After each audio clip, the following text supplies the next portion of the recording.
오늘 하나님 말씀은 예수님이 우리를 하신 일에 대하여 다시 듣고, 또한 우리가 늘 아는 소위 신앙의 결론, 그러므로 우리는 어찌해야 되는가에 대하여 알고 있는 바고 해오는 바이지만 다시 한번 말씀을 통해서 그 근거와 입증을 하고자 합니다. 우리가 왜 이렇게 해야 되는지에 대해서 예수님이 하신 일을 통해서 우리의 갈 길 다시 한번 더 확고하고 견고하게 하고자 합니다. 말씀에 보면 우리에게는 제단이 하나 있다 그랬습니다. 그런데 이 제단이 희한하게 장막에서 섬기는 자들이 먹을 권한이 없다 그랬습니다. 여러분, 우리에게 제단이 있다. 무슨 말이에요? 그들에게도 있고 우리에게도 있다. 이런 말이 되거든요. 굳이 우리에게. 만약 이게 구별이 안 된다면 우리는 지금 누굽니까? 히브리 사람이죠. 히브리서입니다. 히브리서. 히브리 사람이기 때문에 히브리 사람의 기준으로 봤을 때 우리에게는 제단은 어디에 있습니까? 그렇죠. 성막이나 예루살렘 성전에 있겠죠. 번제물과 속죄제물을 드렸던 그 제단을 말합니다. 그런데 그 제단이 있으면 장막에서, 즉 성막에서 섬기는 자들은 먹을 권한이 있습니까? 없습니까? 당연히 있죠. 네, 당연히 있습니다. 레위기 6장 14절 16절에 소재의 규례는 이러하니라 그 나머지는 아론과 그의 자손이 먹되 회막들에서 먹을지니라. 레위기 7장에도 보면 속건제의 규례는 이러하니라 이는 지극히 거룩하니 쭉 다음에 제사장의 남자는 모든 것을 먹되 거룩한 곳에서 먹을지니라 등등등 해서 장막에서 섬기는 자들, 제사장과 레위인이 그 장막의 번제물, 하나님께 드린 제물 중에 하나님이 주신 몫을 먹습니다. 처음 알게 된 건 아니죠.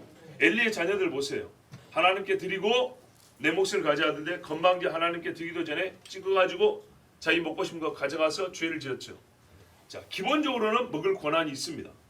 먹을 권한이 있는데 엘리의 자녀들은 하나님 앞에 방탕한 자들이라, 벨리알의 자식들이라 그런 짓을 했던 겁니다. 자, 그러면 우리에게 제단이 있고 장막에서 섬긴 자들이 먹을 권한이 있는 것이 당연한 겁니다. 누구에게는? 히브리인에게는. 그런데 이게 말이 안 맞잖아요. 우리에게 제단인데 장막에서 섬긴 자는 먹을 권한이 없다. 그럼 뭔 말이에요? 제단이 달라졌다는 얘기입니까? 먹을 권한이 있는 사람이 달라졌다는 얘기입니까? 질문이 좀 이상한가요? 자, 보세요. 여기서 말하는 우리가 다른 우리인 거예요. 히브리 사람 우리가 아니고 그리스도인 우리를 말하는 거예요. 자, 히브리 사람의 경우에, 유대인의 경우에는 장막에서 섬기는 자들이 거기서 번제물에서 나오는, 번제단에서 나오는 거 먹는 게 당연한 거예요. 말씀의 규례가 그래요. 그런데 그리스도인에게는, 그리스도인에게는 성막의 제단이 이제 의미가 있습니까? 없습니까?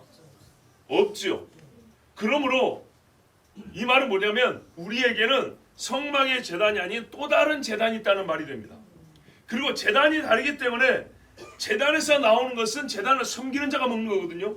이 다른 제단은 소위 말해서 제사장, 레위인이 섬기는 제단이 아니므로 그들은 이 제단에서 먹을 것이 없다 그 말입니다. 그리고 대원칙이 뭐예요? 제단을 섬기는 자들은 제단에서 나오는 것을 먹죠. 그러면 우리에게는 다른 제단이 있고 우리는 그 제단을 섬기기 때문에 우리는 먹을 권이 있다 없다? 있다 그 말이에요. 우리는 다른 제단을 섬기며 그리고 그 제단을 섬기는 자가 먹는 원칙은 변하지 않기 때문에 제단이 달라진 것이지 제단에서 먹을 권한이 없어진 게 아닌 거예요. 제단이 달라졌기 때문에 우리는 다른 제단을 섬기고 그 제단에서 나오는 것을 먹는다. 그러나 옛적에 성막에서 섬기던 당신들은 이미 폐해질 제단을 여전히 섬기고 있으므로 거기서 나오는 것이나 먹고 새로워진 제단에서 먹을 권한이 없다 그 말입니다. 이해가 되시죠? 네. 굉장히 난해하지만 우리가 누군지를 이해하게 되면 하나 어렵지 않은 말씀입니다. 자, 그러면 여러분 물어봅니다. 이 새로운 우리는 제가 누구라고 말했죠? 그리스도인이라고 그랬죠.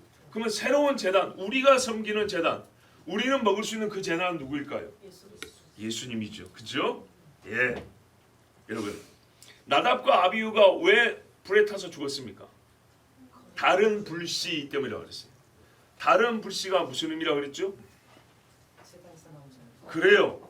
이제 잘 하시네요. 하나님께 향을 태우고 가야 된단 말이에요. 자기 허물을 가려야 된다고요. 건방지게 뚫레뚫레 걸어가다가 어떻게 돼요? 죽어요. 그래서 제사장이 자기의 허물을 하나님 앞에서 가리기 위해서 그걸로 다 가려지는 거 아니지만 예표적인 행위입니다. 그래서 그 허물을 가리기 위해서 향을 피워가는데 그 향을 태울 불씨를 어디서요? 성냥불이나 라이터불이 아니라 번제물을 바친 그 제단 불씨로 불을 댕겨가지고 향불을 태우라 그랬다고요. 누구든지 하나님께 나가는 자들은 번제단의 짐승을 통과해서 번제단에 양뿔이 있어요. 이 뿔에 짐승의 피를 묻힌다고요. 피를 통과해서. 그래서 복음성가도 뭐가 나와요? 보혈을 지나가 나오는 거예요. 보혈을 지나가. 예수 그리스도를 통하여 우리가 성소고 지성소로 아버지 앞에 담대히 나간다는 그 히브리서 말씀이 바로 이 예적의 구약의 예표와 모형에서 보여준 것이에요. 근데 이 건방진 인간들이 번제단에 불을 쓰지 않은 거예요. 그래서 다른 불이라는 거예요. 정한 불이 있는데 불은 불인데 다른 불. 복음이라고 하지만은 오리지널 복음이 아니고 다른 복음은 복음이 아니죠. 그거 믿으면 죽죠. 마찬가지. 하나님이 정한 불이 있어요. 그 불을 붙여서 향불을 태워야 내가 온전히 가려지는 거예요. 근데 이 불을 안 썼어요. 그 사람들이 제사장 위임을 받은 지 며칠 안 돼서 그랬다 그랬습니다. 초창기에. 근데 왜 그랬다 그러죠? 정황을 볼 때 술 취했단 말입니다. 얼마나 이게 악하고 무서운 짓인가 보세요. 술 취함. 방탕함으로 빠집니다. 이성이 마비가 됩니다. 무엇이 옳고 그른지 판단을 하지 못하고 옳다 하는 일을 하지를 못합니다. 죄악된 본성이 지배하도록 그 본성을 극대화시키는 게 술이라는 겁니다. 자, 나답과 아비가 이 번제단의 불씨를 가지고 가야 됐던 것처럼 이 번제단의 이 번제물이라는 것, 태워지고 피 흘린 이 짐승은 모든 사람이 하나님께 나갈 수 있게 하는 문의 역할을 하는 겁니다. 그래서 번제물인 예수 그리스도, 뺏가 그를 찔렀다 그랬어요. 쪼개어낸 짐승, 쪼개서 하나님 앞에 각을 떠서 태우죠. 예수님이 십자가에서 자기 몸을 찢었다 그랬어요. 이것은 신부값이라 그랬고, 옛적에 엘리에셀 아브라함의 종이 누굽니까? 그 며느리 리브가에게 뺏가, 그리고 성전을 할 때 반세겔 쪼갠 것, 이게 신부값이라 그랬어요. 예수께서 십자가에서 자기 몸을 파열시켜 쪼개어서 신부값을 내시고 우리를 사셨다 그랬어요. 제단에서 쪼개서 진 짐승이 바로 그것입니다. 이 짐승을 통과하지 않으면 나가지 못합니다. 하나님께 나가지를 못해요. 자, 그래서 이 짐승을 통과한 자, 이 짐승의 살과 피로 말미암아 하나님께 나갈 수 있기 때문에 바로 이 제단을 통과한 자가, 아니, 이 제단이 새로워졌기 때문에 우리는 새로운 것을 먹는다는 거고 새 길로 하나님께 나간다고 말씀하는 겁니다. 예수님이 이렇게 말씀하셨죠. 내가 곧 길이요 진리요 생명이니 나로 말미암지 않고는 아버지께로 올 자가 없느니라. 아멘. 이 말은 곧 자기가 번제물이었다 그 말입니다. 그 제단에서 쪼개지고 태워진 번제물이었기 때문에 나를 통과하지 않고는 아무도 아버지께 갈 수 없다 이 말씀한 겁니다.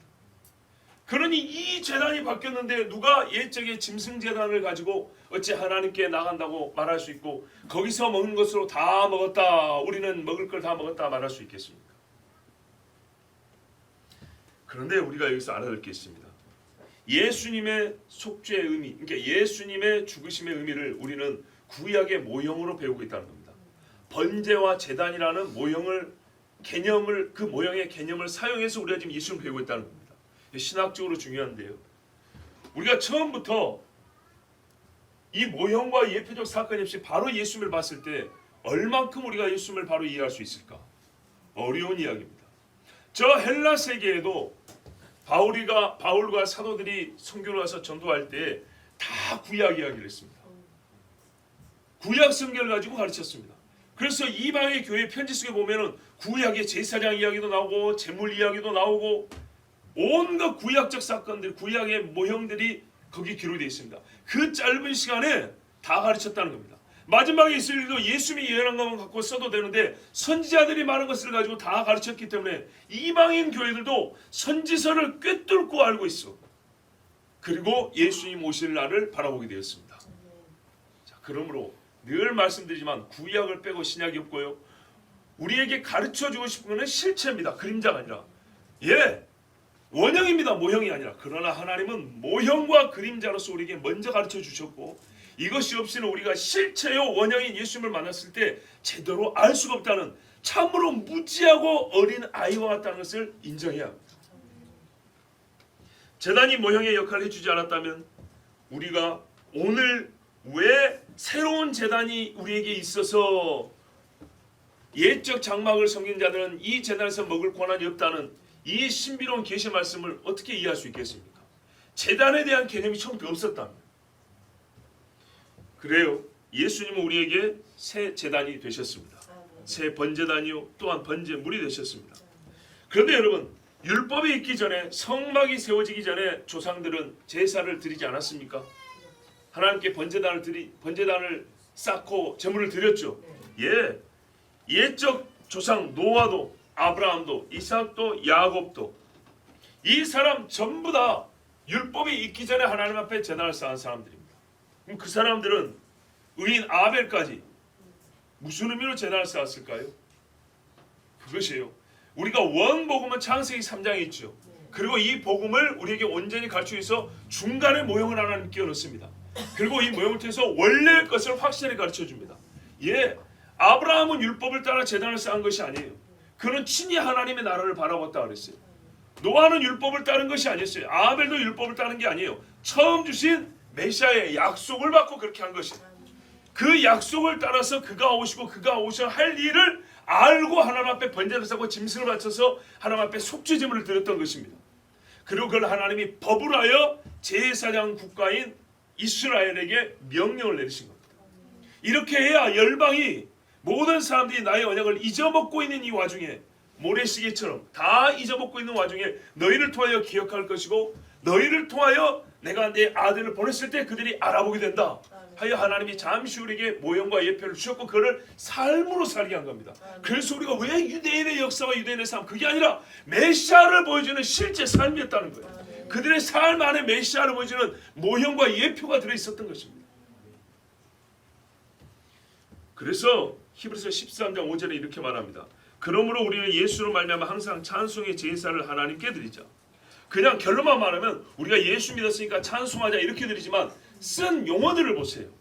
왜 이렇게 찬송을 하냐? 찬송의 제사를 드리자 그런다고요. 그냥 하나님께 찬미를 올려드리는 것이 마땅하니라도 될 거를 왜 거기다가 짐승을 하나님께 바치는 제사 이야기를 합니까? 예수로 말미암아 찬송의 제사를 드리자. 예수로 말미암아 예수라는 번제단을 지나서 하나님께 나간다는 얘기입니다. 절대로 이것을 망각해서는 안 됩니다. 또 마태복음 23장 19절에 이렇게 말하죠. 맹인들이여 어느 것이 크냐? 그 예물이냐? 그 예물을 거룩하게 하는 제단이냐? 뭐가 커요? 제단이 크죠. 그래요. 그러므로 제단이 어떤 제단이냐에 따라서 하나님 앞에 우리가 드리는 예물, 예배가 온전해지느냐 온전하지 못하느냐가 판가름 나는 것입니다. 우리 그리스도인은요 참 제단을 가지고 있습니다. 그리고 제단을 섬기는 자들이 마땅히 거기서 나오는 것을 먹는 것처럼 우리는 예수 제단에서 나온 것을 먹습니다. 제단을 섬기는 자들이 거기서 나오는 것을 먹는다는 법칙에 부정되는 것이 아니라 제단이 다르니 먹는 자도 다르다는 뜻입니다. 요한복음 6장 55절 56절에 내 살은 참된 양식이요 내 피는 참된 음료로다. 내 살을 먹고 내 피를 마시는 자는 내 안에 거하고 나도 그의 안에 거하나니. 아멘. 자기가 옛적에 하나님 앞에 드려진 제물을 그 섬기는 자들이 먹는 것처럼 나는 그 제물이다 이렇게 말한 겁니다. 그래서 내 살을 먹어라 내 피를 마셔라 그랬습니다. 그런데 옛적의 제물을 하지 못하는 아주 탁월한 효과가 나타나는데 그게 뭐냐면 내가 너 안에 네가 내 안입니다. 옛적의 죽은 제물에는 이런 일이 있을 수가 없습니다. 그럼 어떻게 됩니까? 내가 네 안에 내가 내 안에 가면 그 다음 어떻게 됩니까? 열매를 많이 맺나니입니다. 옛적의 짐승 제물로는 열매를 맺을 수가 없습니다. 우리는 먹고 장막을 섬기는 자들은 먹지 못하는 제단의 음식은 제단이며 또 그 위에 놓여진 번제물이신 예수 그리스도입니다. 예수는 제사장이며 양이시지 않았습니까? 그와 같이 예수님은 또한 양이며 즉 번제물이며 제단이셨습니다. 하나님께 나가는 유일한 관문, 통로, 수단이었습니다. 그러므로 유대교인들처럼 놋제단을 만들고 짐승을 띄워 하나님께 나아가고자 한다거나 저 로마 카톨릭처럼 높은 제단을 만들고 거기서 날마다 희생제사 미사를 드리는 일은 우상 숭배 체계의 기초를 세워놓고 사람들을 미혹하는 것에 다름 아닙니다. 여러분, 우리는 실체로서의 제단을 갖고 있습니다. 그러나 모양과 거짓된 제단을 갖고 있는 자들을 부러워할 이유가 어디에 있겠습니까? 그들을 부러워하고 그들이 낫다고 생각하는 것보다 모자란 생각이 어디 있겠습니까? 그래서 당당히 외쳐야 됩니다. 바울이 지금 히브리 사람들에게 말하고 있습니다. 제단을 갖고 있는 것을 자랑스러운 히브리 사람들이 말합니다. 다 유대인이 아니요, 이면적 유대인이 유대인이요. 그렇죠? 할례 받은 자가 다 할례 받은 게 아니라 마음의 심령이 할례 받은 자가 진짜 할례 받은 자라. 그런 것처럼 제단이 다 똑같은 제단이 아니에요. 예수 그리스도 제단을 가진 자들만이 그 제단에서 나온 것을 먹을 권한이 있습니다. 오늘 이 10절의 말씀을 우리 신앙에 잡으시며 또한 가짜 신앙과 구별하는 기준점으로 삼기를 바랍니다. 이 사실에 대하여 바울은 조금 더 우리에게 깊은 뜻을 가르쳐 줍니다. 이는 죄를 위한 짐승의 피는 대제사장이 가지고 성소에 들어가고 그 육체는 영문 밖에서 불사름이라. 제단에서 나온 제물을 먹는데 오늘 지금 바울이 말하고 있는 제물은 그 중에 속죄 제물입니다. 번제라는 것은 태운다는 의미를 말하는 거예요. 아시겠어요? 하나님 앞에 남김없이 다 바친다는 거예요. 근데 예수님은 성경 보면 속죄제요, 속건제요, 또 화목제라 그랬죠.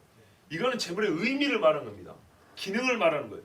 피를 씻고 죄값을 갚고 하나님과 화평하게 하는 의미와 목적과 기능을 가진 제물이었다는 거예요. 그래야 예수님은 자기를 다 내어드렸던 거예요. 쪼개서 태워드렸던 거예요. 남김없이 피도 다 쏟았던. 자, 이 제물 중에 예수 그리스도께서는 어떤 제물이 되었냐면 속죄 제물이 되셨어요. 11절에 말하는 속죄제입니다. 보세요. 그래서 죄를 위한 짐승 이렇게 말하고 있죠. 죄를 위한 짐승. 속죄 제물은 어떻게 했냐면 피는 번제단 밑에 다 쏟습니다. 번제단에 내 귀퉁이에 손을 바릅니다. 그리고 어떻게 하냐? 고기는 밖에 나와 다 태워 없애버립니다.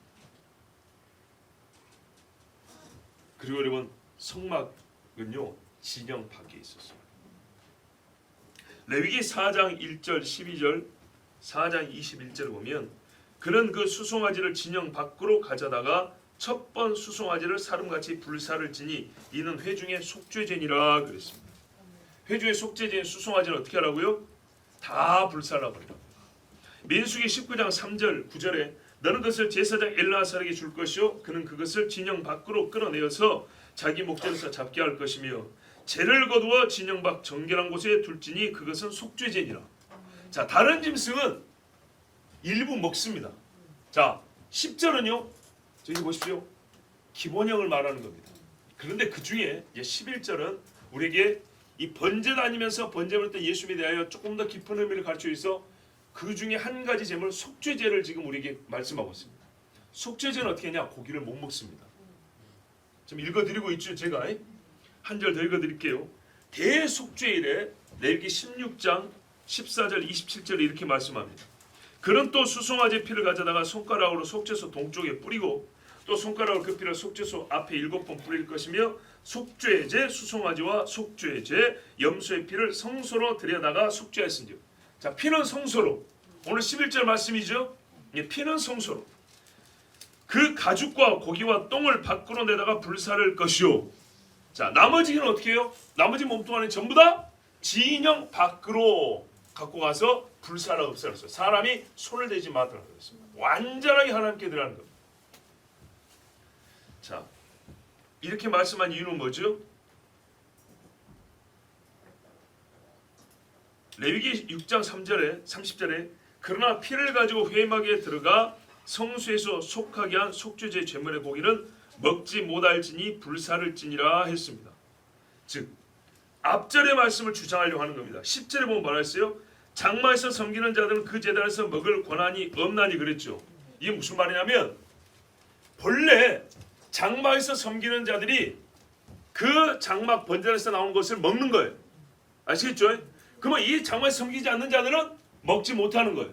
또 하나 장막에서 섬기는 자라 할지라도 먹지 못하는 것이 있는데 그것이 뭐냐면 속죄 제물은 먹지 못한다는 얘기예요. 이 두 가지 사실을 말하는 겁니다. 먹지 못하는 두 가지 사실을 말해주는 거예요. 다시 말씀드려요. 내가 장막에서 하나님께 섬기는 자야 이 장막에서 나오는 이 번제단, 이 성막 번제단에서 나오는 고기를 먹는 거예요. 근데 내가 여기서 섬기지 않아요. 즉 제단이 다르면 이 제단에서 나오는 고기를 못 먹어요. 두 번째, 이 제단을 섬기는 자라 할지라도 속죄제 제물 고기는 이 제단을 섬기는 자라 할지라도 못 먹어요. 자, 그럼요. 우리에게는 또 다른 제단이 있다 그랬죠. 어떤 제단이죠? 예수 그리스도 제단이요. 그래서 예적인 모형의 제단을 섬긴 자들은 예수 제단에서 나온 걸 먹지 못해요. 근데 우리는요, 예수 제단에서 나온 걸 먹죠. 근데 예적인 이 사람들도 자기 제단에서 나온 걸 먹었지만 속죄제물을 못 먹었죠. 그러면 우리는 예수 제단에서 나온 걸 먹지만 예수 제단의 속죄제물을 먹을 수 있을까요, 없을까요? 먹을 수 있다는 얘기죠. 이 차이를 말하는 거예요. 먹을 수 있다는 겁니다. 그때는 자기 제단을 섬겨도 속죄제물을 못 먹었는데 우리 제단에서는요, 속죄제물도 이제 먹을 수 있는 거예요. 아까 뭐 들었습니까? 요한복음 말씀. 내 살과 피를 뭐라고요? 먹고 마시라 그랬지 않습니까? 이게 바로 하나님이 우리에게 주시고자 하는 참 실체였어요. 복음의 실체. 다시 말씀드려요. 6장 요한복음 6장 54절 56절에 내 살을 먹고 내 피를 마시는 자는 영생을 가졌고 마지막 날에 내가 그를 다시 살리리니 내 살은 참된 양식이요 내 피는 참된 음료로다. 내 살을 먹고 내 피를 마신 자는 내 안에 가고 나도 그의 안에 거하나니. 자, 믿음이 전제되어 있지만 이렇게 먹는 자는 내가 그 안에 있기 때문에 그가 마지막 날에 산다는 거예요. 근데 옛적인 짐승을 먹는 자는 그거 먹고 똥으로 나오고 끝나는 겁니다. 이 엄청난 차이를 말씀해 주고 있어요. 그러니까 히브리 사람들은 어쩌라는 거예요? 예수를 믿으라는 거예요. 결론은 예수를. 그러므로 논리적으로 이렇게 속죄제물로서 우리에게 자기를 주시려고 자기 피를 가지고 성소에 들어가고 자기 몸을 다 찢겨 없앴으나 우리에게는 새로운 속죄제물 그 예수의 살을 먹게 하시려고 예수는 어떻게 했냐? 12절 보세요. 그러므로 예수가 자기 피로서 백성을 거룩하게 하려고 성문 밖에서 고난을 받으셨느니라. 아멘. 그러므로 예수님도 같은 목적을 위하여. 자, 11절은 뭐예요? 속죄제물 말하고 있죠? 12절은 뭐예요? 그러므로 예수도 그랬어요. 예수도 속죄제물로 어떻게 하셨다는 거예요. 뭐 속죄제물로 어떻게 하셨다는 거예요? 모형이 보여주는 원리는 똑같다 그랬죠. 삼각형이 요만한 게 있고 요만한 게 있다 하면은 이름은 똑같이 꼭지점에 도달한다고요. 보세요. 원리적으로 똑같아요. 예수도 하나님의 모형은 그것이 완전하지 못하다는 것이지 하나님의 법은 똑같거든요. 거기서 보여준 그대로 우리에게 속죄제물이 되시려고 어떻게 했다고요? 피는 성소로 들어가게 하시고 몸은 진영 밖에서 죽으셨다. 그 말씀을 하고 있어요. 그러면 하나님의 아들 예수의 피가 들어간 성소는 어디입니까? 그렇죠. 하늘 성소라고 히브리서 9장 10장에 말하고 있죠. 그래서 우리가 그 성소로 담대히 들어간다고. 그럼 몸은요, 이 땅 어딘가에 진영 밖이라고 여겨진 데서 찢겨 죽으셨어요. 그 진영 밖이 어디예요? 예루살렘 밖입니다. 진영, 캠프예요, 캠프. 이스라엘 사람들이 영을 치고 살았죠. 광야에서. 그들이 텐트 친 밖을 말하는 거예요. 텐트 친 그 경계선 문이 있어요. 그 문 밖을 말하는 거예요. 근데 이 성막이 나중에는 어떻게 예루살렘 성전을 갖고 성이 세워졌죠. 그렇죠? 하나의 도시가 됐죠. 그래서 도성이라고 말하는 거예요. 예, 이 도성 문 밖으로 나갔다는 겁니다. 왜 문 밖으로 나갔을까요? 왜요? 분명히 말씀이 이렇게 돼 있어요. 예수도 자기 피로서 백성을 거룩하게 하려고. 예, 거룩하게 하는 목적으로 옛적인 속죄제물과 똑같이 하셨는데 피는 성소로 몸은 성문 밖에서 고난을 받으셨다. 곧 십자가에 달려 죽으셨다. 이렇게 말씀하고 있어요. 자, 그런데 여러분 예수라고 그랬어요. 예수. 그냥 공식 명칭 그리스도 메시아 아니고요. 분명히 이 땅에 육을 입고 온 하나님의 아들 그가 그렇게 죽었다는 거예요. 속죄제물은 어떻게 해요? 사람이 죄를 지었으므로 사람이 죄값을 치러야 되니까 사람이 안 됐어. 반드시 사람이 안 됐어. 그러나 사람은 능력이 없기 때문에 하나님의 아들이 모든 죄인은 남의 죄를 대신 짊을 수가 없거든요. 의로우신 하나님의 아들이 사람으로서 죄를 지고 깨끗한 짐승이 나가서 죽은 것처럼 우리 죄를 짊어지고 나가서 죽었어요. 왜 나가서 죽었냐? 여러분 보세요. 하나님이 진영 안에는 항상 정결하게 하라 그랬어요. 배설을 하더라도 밖에 나가서 배설하고 땅을 파고 덮으라 그랬어요. 왜 밖으로 나갔습니까? 죄를 짊어졌기 때문에 죄는 나가라 그 말이에요. 예수님의 몸에 우리가 죄를 뒤집어 씌웠다고요. 그래서 그 죄를 가지고 이 진 안에 있는 죄를 가지고 그가 밖에 나와서 부정한 곳, 죄인이 죽는 곳, 죄인이 버려지는 곳에 가서 우리를 대신하여 죽었다 그 말입니다. 그러나 그걸로 끝이었으면 이 땅에서 하루 즐겁고 말겠죠. 그러나 그 피는 하늘로 올라갔기 때문에 하나님께로 갖고 올라가기 때문에 땅에서 가장 부정한 자로 죄인으로 그가 온몸이 찢기시고 그가 소멸되시고 그러나 그 피는 하나님께로 올라가고 완전한 속죄가 됐단 말이죠. 속죄의 모형은 불완전하지만 예수는 완전한 실제 진짜 속죄였기 때문에 예수께서는 친히 이 땅에 가장 거룩한 성이라고 하지만 최고로 더러운 성, 귀신과 새들이 모이는 그 성에서 성 밖으로 그 성의 죄를 가지고 밖으로 나갔다는 얘기입니다. 그래서 예수님은 진 밖에서 죽으셨으니 거기가 우리가 말하는 꼴꿀레트, 해골이라 부르는 곳이라. 각 사람의 해골을 위하여 한 백가를 예수님이 신부값을 치르셨다 그랬어요. 옛적에 두당 반세를 낼 것이요 해골당 반세를 낼 것이라. 예수께서 각 사람 해골당 신부값을 지불하셨다 그랬어요. 이사야 54장 12절에 그러므로 내가 그에게 존귀한 자와 함께 몫을 받게 하며 강한 자와 탈취한 것을 나누게 하리니 이는 그가 자기 영혼을 버려 사망에 이르게 하며 범죄자 중 하나로 헤아림을 받았음이니라. 그러나 그가 많은 사람의 죄를 담당하며 범죄자를 위하여 기도하였느니라. 아멘. 진영만큼 버림받은 곳이에요. 하나님의 진노가 나타나는 곳이에요. 가장 부정한 자를 하나님이 처벌하는 곳이에요. 예수께서 그래서 이 안에 계시지 못하고 죄인으로 죽었기 때문에 진영 밖으로 쫓겨난 겁니다. 아사셀 염소처럼 사라져 나간 겁니다. 이게 완전한 속죄. 다시 한번 모형에 대해서 말씀드립니다. 여러분, 우리가 모형과 예표를 하지만 모형이 절대 가벼운 건 아닙니다. 구약의 모형이라 할지라도 피 없는 속죄가 한 번도 기록된 적이 없다는 걸 기억하십시오. 모형도 피가 없이는 속죄를 하나님이 가르치지 않았어요. 그런데 오늘 이 시대에는 예수의 피가 우리의 속죄와 상관이 없다고 주장하는 신학자들이 많으니 탄식할 일이에요. 또 우리가 모형을 통하여서 예수께서 우리에게 하신 일을 배우는데 모형이란 말 자체를 구닥다리 구시대적인 신학적 유물로 생각하고 옛날 어른들이나 모형 이야기하지 요즘 신식은 모형 그 자체가 왠지 막 오그라드는 이상한 표현인 것처럼 그렇게 여기는 젊은 세대들이 있으니 참으로 안타깝습니다. 옛적에 어른들이 가슴 아플 때마다 주여 주여 하는데 어린애들이 뭐 바리새인들처럼 얼마나 예수 닮은 것처럼 입만 열면 주여 주여 한다고. 저도 어릴 때 그랬거든요. 그렇지 않아요. 사람이 교만하지 않고 겸손한 것이 하나님께 복받는 길인 거 아시죠? 예, 잘난 척할 필요 없습니다. 정말로 모형을 잘 알면 실체에 대한 지식도 충만해지고 옳게 됩니다. 제단을 아니까 속죄제물이 뭔지 아니까 유월절 양을 아니까 예수님에 대한 이해도 온전해진 겁니다. 세례 요한이 회개 세례를 증거할 때도 세상 죄를 위하는 하나님의 어린 양 유월절 양이라고 예수님을 가르쳐줬어요. 바울도 예수께서 우리의 유월절 양이라고 그렇게 말해줬어요.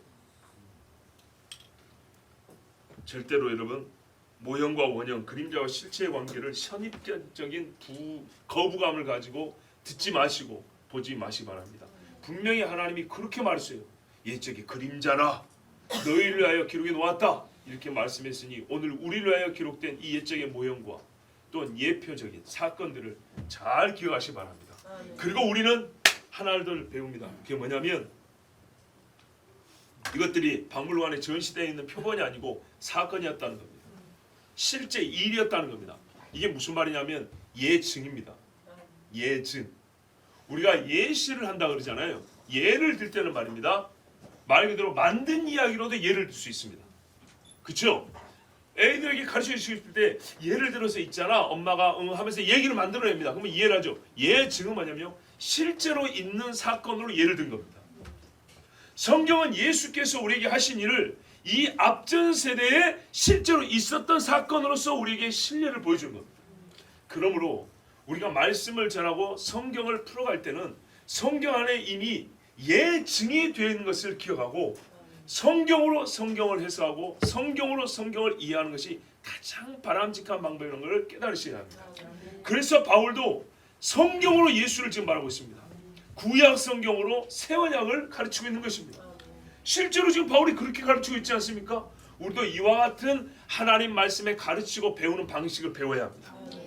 자, 예수님이 자기 피로써 우리를 거룩하게 하시려고 성문 밖으로 나가 대속의 피를 흘렸습니다. 죽으셨습니다. 아까 말씀드린 레위기 16장 30절에 뭐라고 되어 있다고요? 이날에, 이 속죄일의 날에 너희를 위하여 속죄하여 너희를 정결하게 하리니 너희의 모든 죄에서 너희가 여호와 앞에 정결하리라. 자, 속죄와 정결이 계속 반복되어 나오죠. 그런데 요한일서 1장 7절에 그 아들 예수의 피가 우리를 모든 죄에서 깨끗하게 하실 것이요 그랬습니다. 그리고 예수께서 속죄의 양이란 말이고 그 속죄일의 주인이라고 하시는 말씀입니다.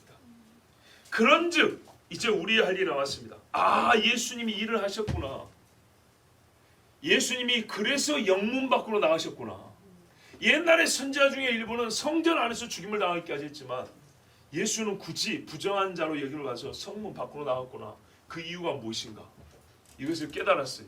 자, 그러면 이제 우리가 생각할 바는 이겁니다. 그럼 우리가 예수님을 따라간다고 할 때 우리는 어떻게 해야 되죠? 어떻게 해야 됩니까? 성문 안에 있어야 됩니까? 밖에 있어야 됩니까? 밖에 있어야 되죠. 이 말은 주소지를 옮겨 이사라는 얘기가 아닙니다. 이제 이 말을 신앙적 의미로 배울 차례가 된 겁니다. 영문 밖으로, 이 진의 문 밖으로 간다는 게 무언가? 자, 13절에 그런즉 우리도 그의 치욕을 짊어지고 영문 밖으로 그에게 나아가자. 다른 번역으로는 그러므로 우리도 그의 수치를 짊어지고 진영 밖에 있는 그에게로 나아가자. 예수님이 진 밖에 있답니다. 이 말은 무슨 말이죠? 여러분, 마지막 때 예수님은요 예루살렘으로 들어오십니다. 왕의 문이 열립니다. 근데 지금 그가 오시기 전까지 그는 어디에 있다고 말할 수 있는 겁니까? 진 밖에 있습니다. 왜요? 진 밖에 있다는 말은 그가 여전히 속죄 제물의 역할을 하고 계시다는 겁니다. 아직은 은혜의 날이고 구원의 때입니다. 그러면 이날 우리가 해야 할 일이 있겠죠. 바로 그 해야 할 일을 의미하는 것이 우리도 그리스도의 수치를 함께 짊어지고 진 밖으로 나가자는 겁니다. 왜?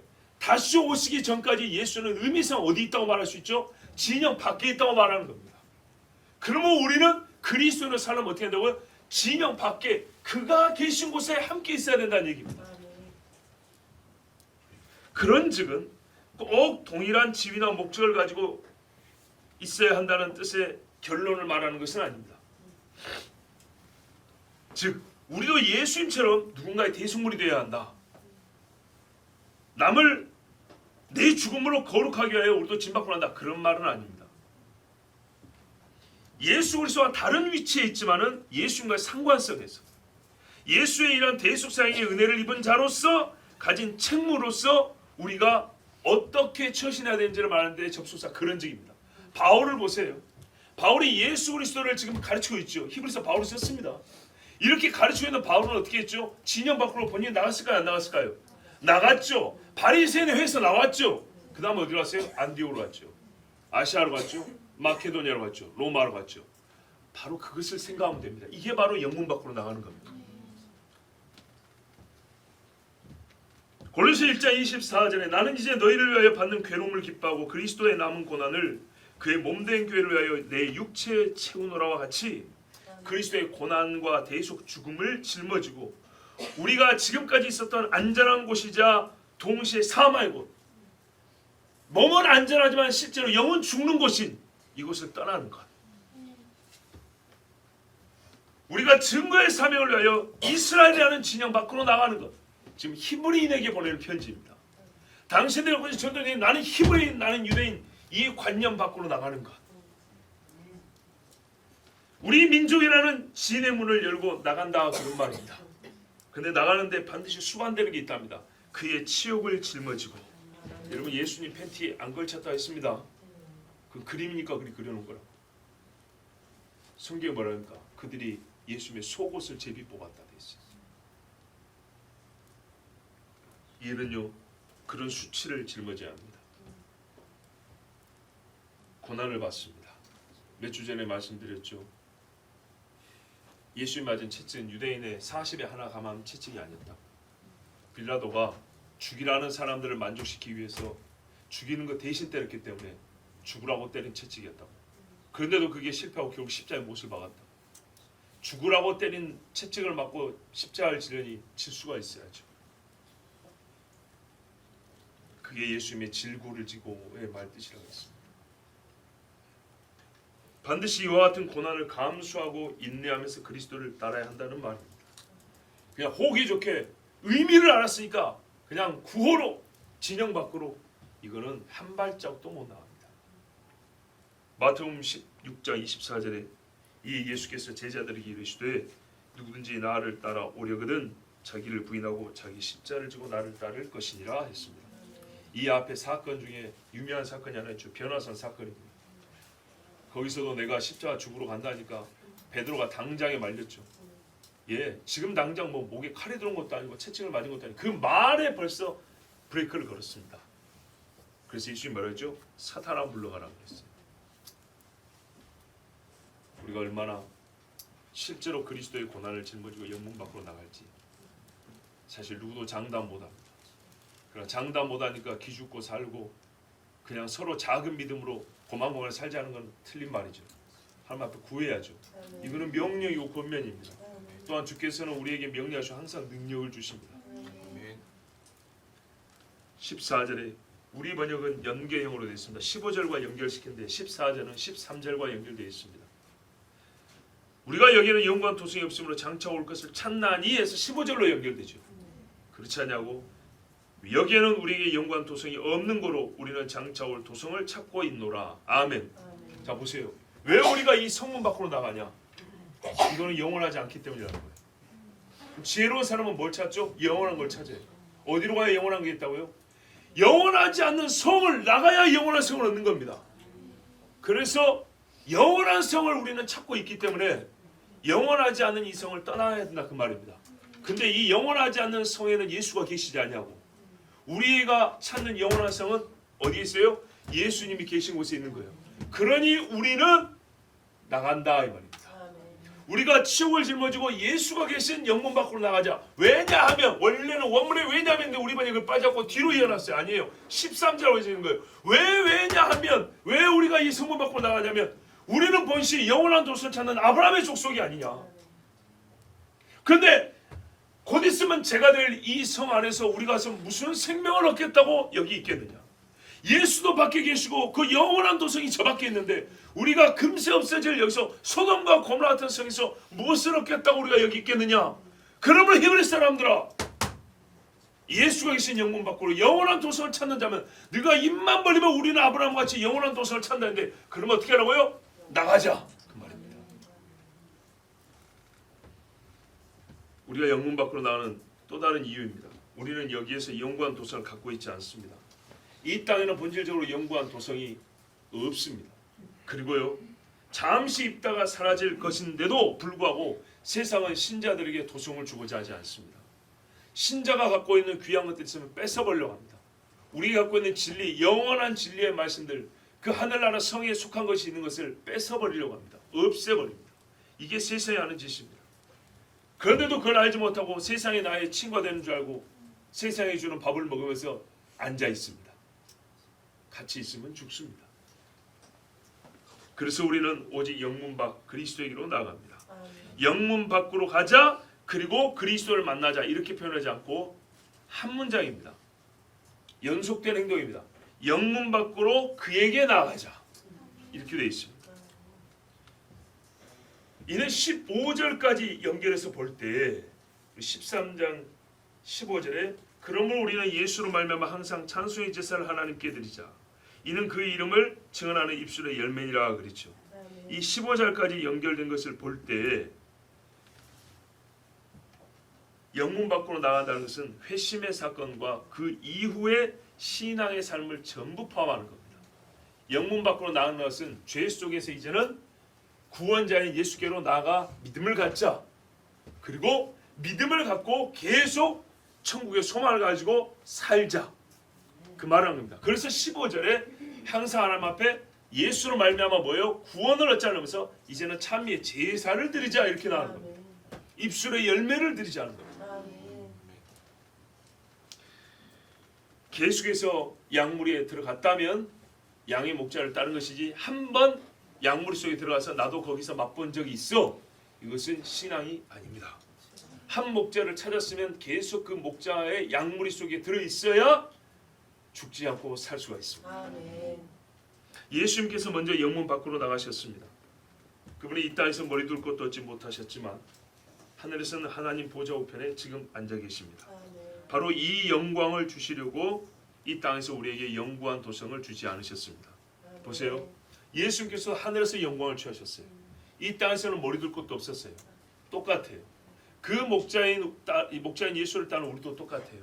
이 땅에서는 우리에게 영광한 도성이 없다는 걸 알아야 돼요. 아멘. 그래서 아브라함과 이삭과 야곱까지 어떻게 해요? 장막에서 살았다고요. 장막에서. 한 본향을 바라보며 그들이 장막에 거했다 그랬어요. 요한복음 10장 4절에 자기 양들을 다 내어놓은 후에 앞서가면 양들은 그의 음성을 아는 거로 따라오며 그랬어요. 아멘. 예수님이 모든 양을 놓고 앞서간다 그랬어요. 다 내놓고 앞서가면 다 따라간다 그랬어요. 예수님께서는 우리에게 하늘의 영광 도성을 먼저 들어가셔서 우리로 하여금 다 따라오게 하신 일을 하셨습니다. 그래서 우리는 장차 올 성, 장차 올 것이라고 돼 있죠. 그러면 장차 올 도시를 말하는 겁니다. 새 예루살렘을 말합니다. 우리가 이 땅에서 도성이 없다고 해서 버리기만 하고 나오기만 하냐, 그건 아니고 성경은 분명히 장차 올 도성은 우리에게 주어진다고 약속합니다. 우리가 바라는 것은 다른 성이지 아무것도 바라지 않는 것이 아닙니다. 우리는 빌공으로 사는 게 아닙니다. 우리는 장차 올 도성을 바라보고 삽니다. 하나님 그래서 우리를 보고 바라라 그랬습니다. 고린도후서 5장 1절 5절에 장례식장에서 우리가 많이 듣는 말씀이죠. 만일 땅에 있는 우리의 장막집이 무너지면 보세요. 땅에서는 이런 것밖에 없다니까요. 하나님께서 지으신 집고 손으로 지은 것이 아니요 하늘에 있는 영원한 집이 우리에게 있는 줄 아느니라. 참으로 우리가 여기서 탄식하며 우리는 여기서 탄식밖에 못해요. 하늘로부터 오는 우리 처소로 덧입기를 간절히 사모하노라. 이렇게 이 부분 우리가 벗은 자들로 발견되지 않으려 함이라. 참으로 이 장막에 있는 우리가 짐진 것 같이 탄식하는 것은 벗고자 함이 아니요 오히려 덧입고자 함이. 성만 버린 것이 아니라 새 성을 얻고자 함이라. 죽을 것이 생명의 삼킴바 되게 하려 함이라. 곧 이것을 우리에게 이루게 하시고 보증으로 성령을 우리에게 주신 이는 하나님이시니라. 아멘. 장차 오는 것을 뭐라고 말하냐면 성경에 더 낫고 영구한 산업이라고 말씀하고 하늘에 있는 본향이라고 하고 살아계신 하나님의 도성이라고 진동하지 아니하는 것이라고 진동치 못할 나라라고 부르고 썩지 않고 더럽지 않고 쇠하지 아니하는 기업이라고 하나님께서는 이 새 도성을 말씀해 주셨어요. 그리고 이 성의 이름이 무엇인지 아십니까? 이 성의 이름 새 예루살렘이죠. 새 예루살렘을 다르게 부르는 이름이 있어요. 예수님의 다른 이름이 뭐죠? 그리스도 호칭이고요. 이름 임마누엘. 메시아는 그리스도의 헬라 히브리 말이고요. 임마누엘. 그렇죠? 아들을 낳으니 임마누엘이라. 여호와께서 하나님께서 우리와 함께 하시다. 새 예루살렘에 또 다른 이름이 있어요. 여호와 삼마. 여호와께서 거기 계시다. 에스겔 48장 끝부분에 가보세요. 하나님께서 새 예루살렘을 만들고 이스라엘 사람들에게 하늘과 새 땅에서 새 기업의 분배를 하십니다. 그리고 내가 그들 중에 이 땅에서 이 성을 가리켜 여호와 삼마나 부르리라 이렇게 했어요. 번역한즉 여호와께서 거기 계시다. 그리고 이사야 2장에는 뭐라고 되어 있냐? 물론 천년왕국 때 이야기고 그 이후에도 이 말씀이 적용이 되어 있습니다만 뭐냐면 우리가 여호와께로 나가자. 우리가 여호와께로 가자 하면서 뭐라 하냐면 시온에서부터 여호와 율법이 하나님의 말씀은 예루살렘으로부터 나올 것이며 이렇게 되어 있어요. 주의 말씀은 예루살렘에서. 이 찬송의 배경이 이사야 2장 3절이에요. 여호와 삼마 여호와께서 거기 계심으로 여호와의 말씀이 거기서 나오는 거예요. 그 도성을 우리가 바란다는 얘기입니다. 그러므로 여기 있는 썩어 빠질 도성을 버리고 예수께서 계시는 진영 밖으로 나갑니다. 이 성을 새 예루살렘에 부르고 신부라고도 부릅니다. 요한계시록 21장 2절에서 7절 말씀인데요.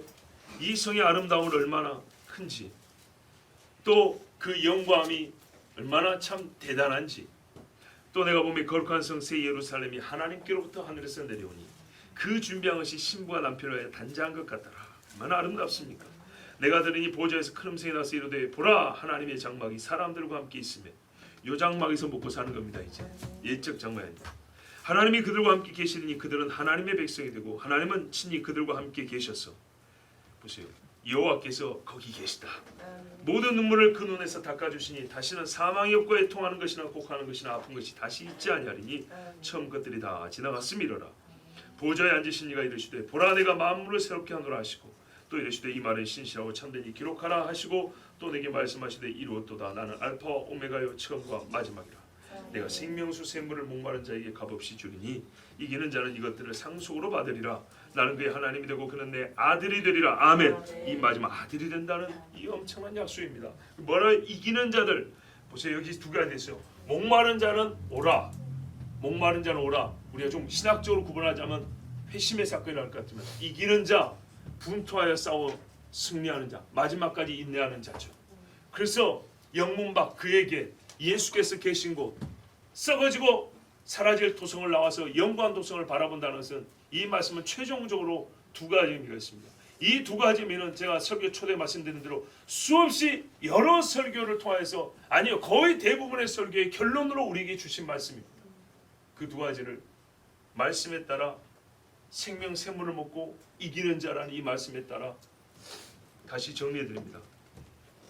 우리는 여기서 힘써 영문 밖에 계신 주님 예수님께로 갑니다. 아멘. 이 문을 나갑니다. 아멘.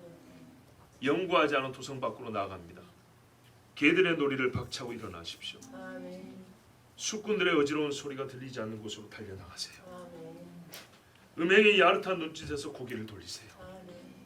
귀신의 얼굴에 엎드린 다리를 세우고 아멘. 더 이상 엎드리지 말고 온 힘을 다해서 소돔과 고모라에서 뛰쳐나가는 롯과 같이 뛰어나가십시오. 아멘.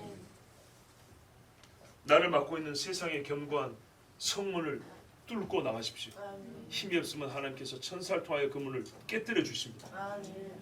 우리 주님 계신 곳으로 눈물을 흘리며 달려가십시오. 아멘. 주님이 여신 새로운 문을 통하여 양의 우리에 들어가게 될 것입니다. 두 번째, 우리는 지금 당장 성문 밖에 계신 주님 예수께로 달려갑니다. 갈릴리로 오라 하면 갈릴리로 가고 아멘. 예루살렘에서 만나자 하면 예루살렘으로 갑니다. 아멘. 다시 안디옥에서 아시아와 마케도냐로 갑니다. 구레네 시몬이 예루살렘에서 진 십자를 지고 구레네로 갔던 것처럼 그래서 그 아내와 자녀들이 나중에 수리아 안디옥으로 가서 바울을 파수하는 교회의 일원이 됐던 것처럼 우리는 나의 십자를 지고 예수께서 먼저가 계신 곳으로 십자의 수치를 지고 걸어갑니다. 아멘. 우리에게는 이미 이를 앞서간 믿음의 선배들이 있고 또한 우리의 믿음의 식구들도 있습니다. 아멘. 이제 몇 걸음 걷지 않았습니다. 그래서 하나님께 내세울 것이 없습니다. 우리는 연약해서 자주 쉬기도 합니다. 주여 우린 연약합니다. 오늘 하루를 힘겨워합니다. 이 십자가 한 시간을 못 지고 자꾸 내려놓고 싶습니다. 그렇지만 분명히 우리가 걷는 걸음은 이미 성문 밖입니다. 아멘. 내 발이 성문 안에 있지 않냐고 이 세상의 영문 밖에 나와 있습니다. 아멘. 멈출 수가 없습니다. 아멘. 아무리 쉬고 싶어도 내려놓고 싶어도 생각을 했지만 고개를 살짝 돌려보니 여전히 십자는 내 어깨에 짊어져 있는 채로 있습니다. 그러므로 여러분 내리지 마십시오. 아멘. 주저앉지 마십시오. 아멘. 너무 오래 잠자지 마십시오. 아멘. 주님께 기도하고 일어나십시오. 아멘. 큰 사람 엘리야라 할지라도 주님 죽여주십시오 할 때가 있었지만 천사가 그를 깨워 그는 다시 호렙산으로 달려갔습니다. 그리고 주님께 사명을 받고 엘리사를 세웠습니다. 이스라엘 위하여 마지막까지 그의 할 일을 다 하고 주님이 다 하였다 올라오라 하니 불말과 불병거를 타고 올라갔습니다. 아멘. 우리는 그날을 바라보고 그때를 소망하는 사람들입니다. 십자가 무거워서 내려놓고 싶어도 내리지 마시고 아멘. 끝까지 지고 주님이 계신 새 예루살렘에 들어가기까지 멈추지 마십시오. 아멘. 그리고 우리 주님은 말씀하셨습니다. 그날에 우리가 만나서 새 만찬을 하나님의 나라에서 먹기까지 아멘. 너희가 나의 죽음을 기념하라 하셨습니다. 아멘. 바로 이 성찬도 새 예루살렘을 여호와 산마를 바라보고 썩어질 도성 밖으로 나온 자들에게 우리 주님이 주신 선물이고 오늘의 약속을 기억하는 자들이 늘 기념하는 믿음의 행위입니다. 그래서 우리는 우리 주께서 주신 말씀을 따라 오늘도 주의 죽으심을 그가 다시 오시는 날까지 증거하며 이 성찬에 참여합니다. 아멘. 근데 우리 주님께서 말씀하셨습니다. 도성 밖으로 나가셨지요. 우리도 나오라 그랬습니다. 아멘. 성경이 하신 말씀, 너희가 하나님 앞에 죄를 회개하고 먹어야 한다. 아멘. 회개하지 아니하면 오히려 너희 죄를 먹고 마시는 것이니 하나님 앞에 회개하고 먹고 마시라 했습니다. 오늘 우리가 하나님 앞에 눈을 감고 회개하며 기도합니다.